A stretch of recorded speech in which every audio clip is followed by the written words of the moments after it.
is here's a little whisper on the ones that you need to work on that would be the most valuable. And you might be surprised by your answer, but I want you to look at the month you were born. The month you were born, okay? So 1 through 9, and then 10 is a 1, 11 is a 2, and 12, December, is a 3.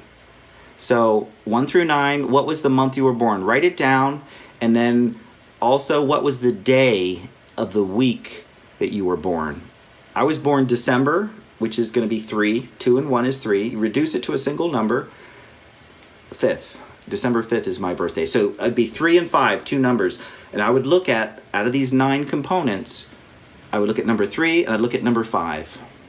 A little whisper from your soul. And also, what is your favorite day of the week? Most of you that are living a life with duties and obligations and no passion and joy might be the weekends, right? But I want you to look at Monday as number 1, Tuesday, number 2, Wednesday, number 3, Thursday, number 4, Friday, number 5, Saturday, number 6, Sunday, number 7. So that's going to be your third number. 3 numbers you should have. You should have the month you were born reduced to a single digit. So again, 10 would be number 1, 11 would be number 2, and 12 would be number 3. And write down that number and the day you were born. And then if those two are the same, in other words, let's say your month was March and you were born March 3rd, right? So 3-3. Then if you're female, add 1. Add a number. So that'd be to the day. That would make it number 4. So it'd be 3 and 4 instead of 3-3. And if you're male, subtract a number. So it'd be 3-2. Okay?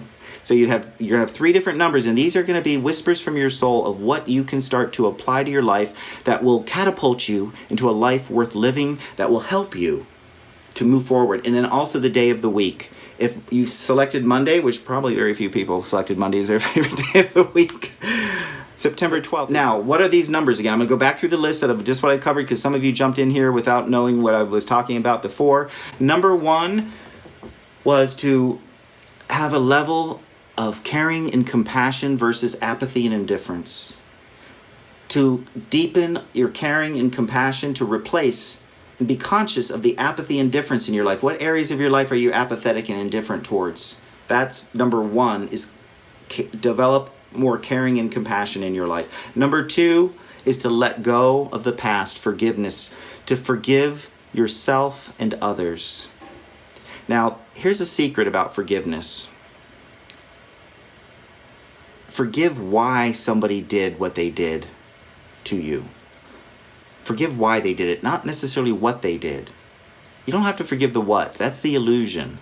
Why they did it is to seek to understand, like, you know what, my father was mean and cruel and horrible and blah, blah, blah. And I understand it was because of the way he was raised, and he never took the time to grow and to develop and to learn, and he was hardened by life's challenges. And so I can understand why he treated me that way. And because of that, I forgive the why he did it, but not the what necessarily. And you can forgive the what too, but that's a secret to forgiveness. And also the second secret to forgiveness, this is number 2, is to forgive yourself and others. We need to forgive ourselves for letting our ego be immature and run our lives. Can be a reason to forgive yourself. For denying your power, for devaluing your uniqueness and your difference all your life instead of owning and valuing it. There's a lot of things we've covered here that you might need to forgive yourself for as you realize, yeah, I've been doing the opposite. I've been following my duties and obligations my whole life, and I've ignored my passion and joy. I need to forgive myself for that.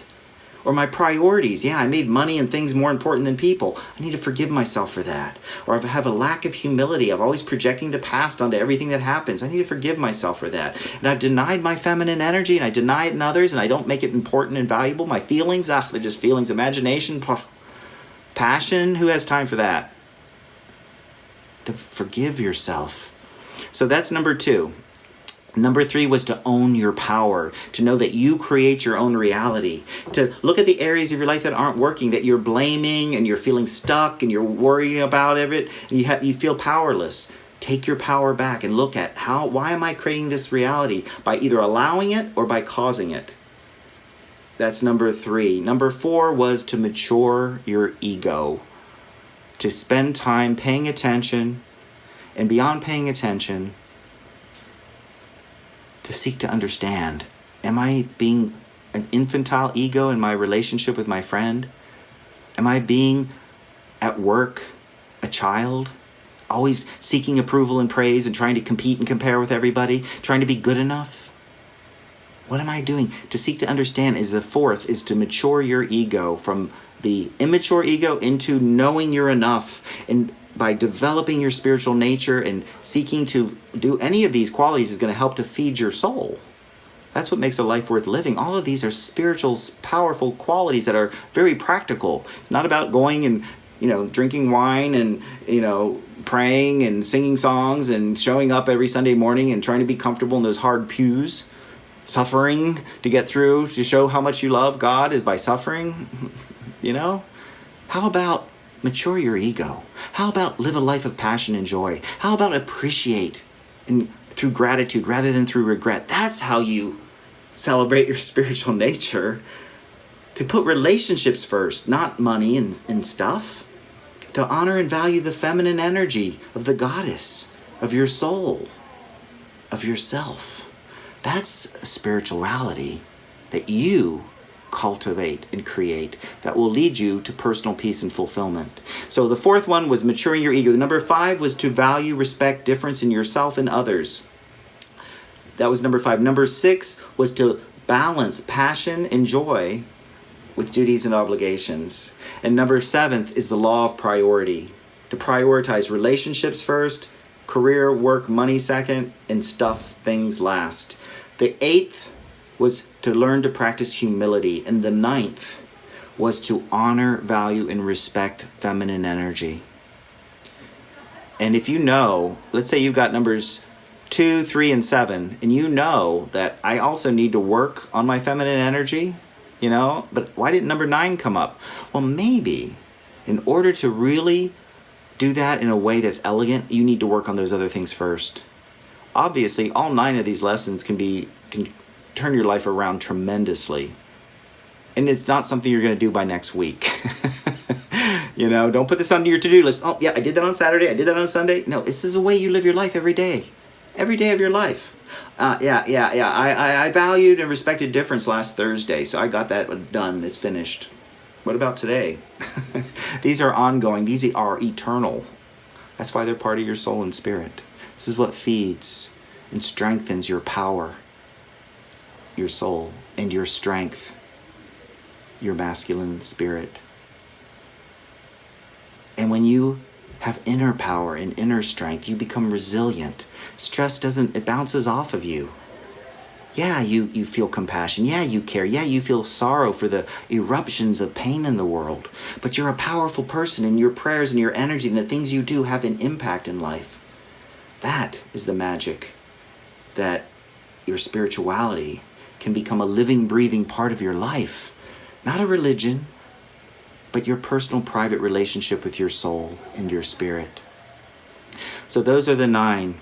Can you quickly recap 1 through 3? Number 1 was caring, compassion versus apathy and indifference. Number 1, let go of the past by forgiveness, letting go of the past through forgiveness. And number 3 was to own your power by creating your own reality, knowing that you create your own reality by causing it and by allowing it. And own your power, that you can change anything you take responsibility for. But if you say, no, I'm not creating this, it's the economy, it's this, it's that, it's like I have no choice in the matter, then you feel powerless. If anybody has any questions, please feel free to contact me in the comments. So thank you, folks. Have a wonderful and incredible weekend. And practice these over the weekend. Be more conscious. Write them down, but be more conscious. And I appreciate you all for joining in, and I look forward to working with you in the future. God bless you, and take care. Bye-bye.